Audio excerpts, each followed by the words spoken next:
E aí, meus amigos? Bom, galera, os neocons brasileiros, eles surgiram agora em 2013, logo ali depois da carona do MBL com o MPL, ou isso vem de algum lugar, isso tem a herança de algum outro movimento similar? Bom, vamos falar sobre isso agora com vocês aqui. É óbvio que nós copiamos de alguém, né? Isso vem dos Estados Unidos, então eu vou explicar agora historicamente onde é que nasce toda essa parafernália neoconservadora que a gente está vivendo aqui agora, onde é que estão as bases dela.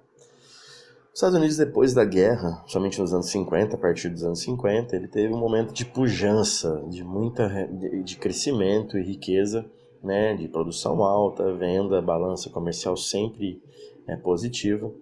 E isso aconteceu por uma década aproximadamente, e é esse crescimento que propicia os movimentos de direitos civis, né, que se intensificaram no começo dos anos 60. Né? Então, o movimento negro, as mulheres, né, eles procuraram alcançar seu espaço social nos Estados Unidos de forma mais incisiva através dos movimentos, né?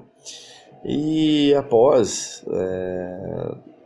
principalmente após a morte do John Kennedy, os Estados Unidos já começavam a enfrentar alguns problemas, né?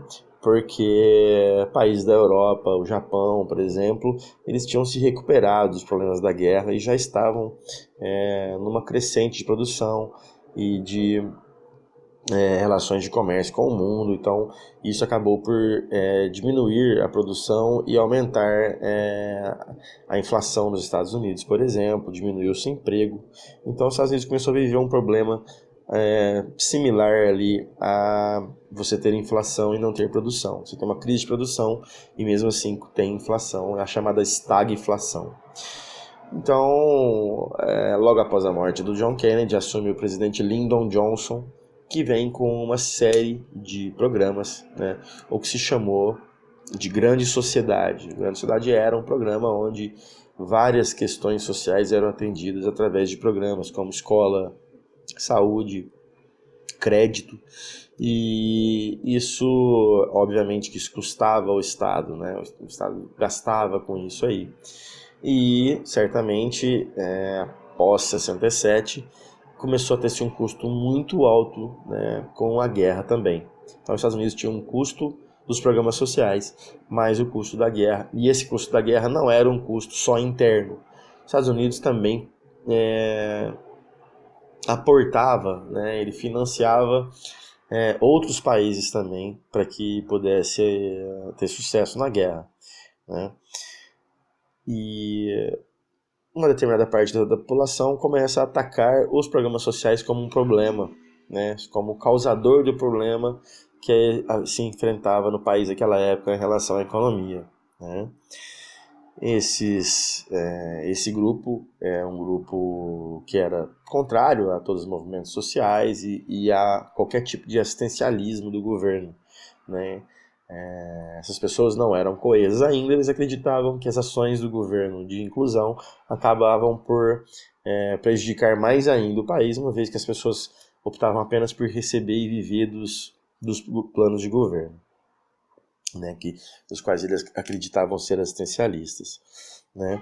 Então você tinha uma parcela liberal, né, e é bom a gente fazer uma separação rápida de liberal e libertário, né? O liberal americano seria o social-democrata, algo que a gente entenderia aqui mais facilmente como esquerda, e os libertarians seriam os liberais clássicos, tá? Então, como a gente sabe, os liberais clássicos primam pelo individualismo e entendem que a intervenção estatal ela é muito mais maléfica do que benéfica, né?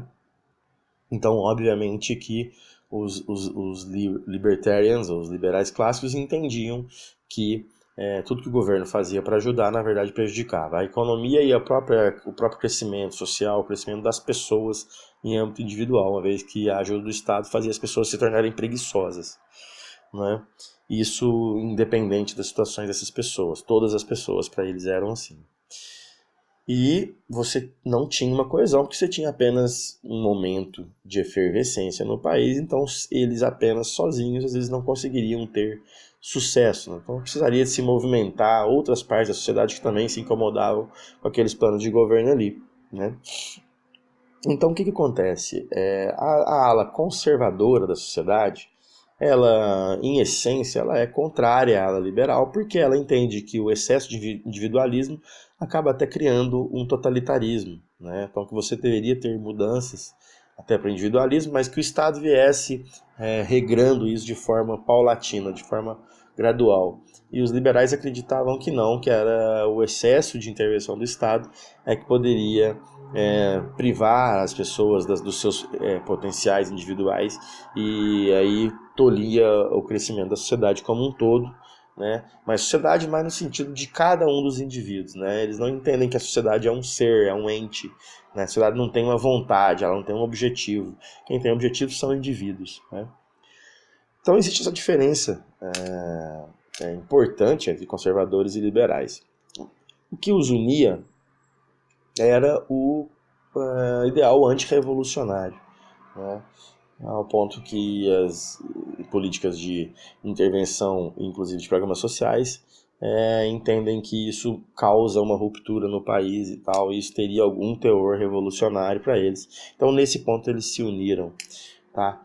E isso aí, ainda talvez sendo pouco, os libertários usaram o argumento da liberdade, né? Então, você tem a liberdade como um valor tradicional, um valor basilar da sociedade americana, né? E quando você fala tradição, você liga a conservadorismo também, né? Então o conservador ele entende que o quê? A partir dessa intervenção, desse tipo de argumentação liberal, que ele deveria fazer parte da luta libertária porque estaria sendo atacada a liberdade, que é um valor tradicional, né? Então, pelo valores tradicionais que estariam sendo atacados, né? Com os movimentos sociais, movimentos de emancipação da mulher, anti-aborto e etc., estariam sendo atacados valores tradicionais juntamente com a liberdade. Isso acaba por unir libertarians e conservatives, né? Então acontece o quê? Eles se tornam uma nova frente de pensamento. E aí nascem os neoconservadores, tá? Como é que nascem os neoconservadores? Eles se unem através de entidades que pensavam e inventavam novas intervenções políticas dentro do Estado, né, a fim de tirar o Estado das intervenções que tinha, né, tanto sociais como econômicas, né, e convencendo a população disso, né, porque existiam brancos pobres que também não eram assistidos tanto quanto, por exemplo, negros pobres, né, que tinham uma condição de miséria às vezes muito maior, mas isso acabou sendo atacado de uma forma bem genérica e acabou se cooptando a mente de muitas pessoas da sociedade civil pobres, né. Isso acaba ganhando bastante efeito, né? Então são criados ali órgãos chamados BPOs, que eram os Business Policy Organization, né? Que a gente também pode chamar aqui de think tanks, tá? E esses think tanks acabam sendo financiados por entidades conservadoras, liberais, ultraliberais, né? E, portanto, neoconservadoras, né? A fim de se ter condições, de se ter capital financeiro para você investir em quadros intelectuais que fomentariam um mercado de propaganda a fim de convencer as pessoas e pressionar o governo para que o governo parasse de gastar dinheiro com programas sociais, né?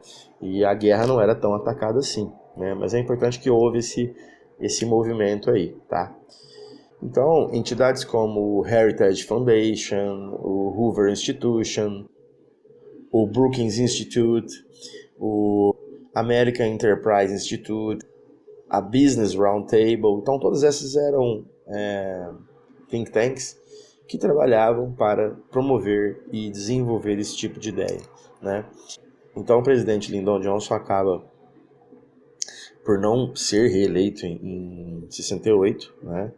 E ele perde para o Richard Nixon, que adota políticas monetaristas ali, né, apenas de resultado, né, cortando todo tipo de participação do governo em ações sociais, né, isso em 69 e até 71 ele não obtém nenhum resultado, né. Nessa época estava à frente desses processos o economista Milton Friedman.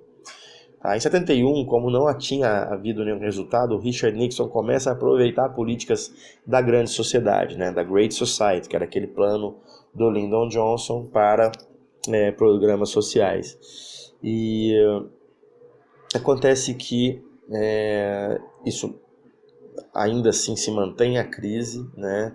Os Estados Unidos viviam um problema de produção, né, um problema de inflação, né? E ele fica criando, na verdade, ele faz um governo misto ali entre um governo de participação social e um governo de austeridade, tá?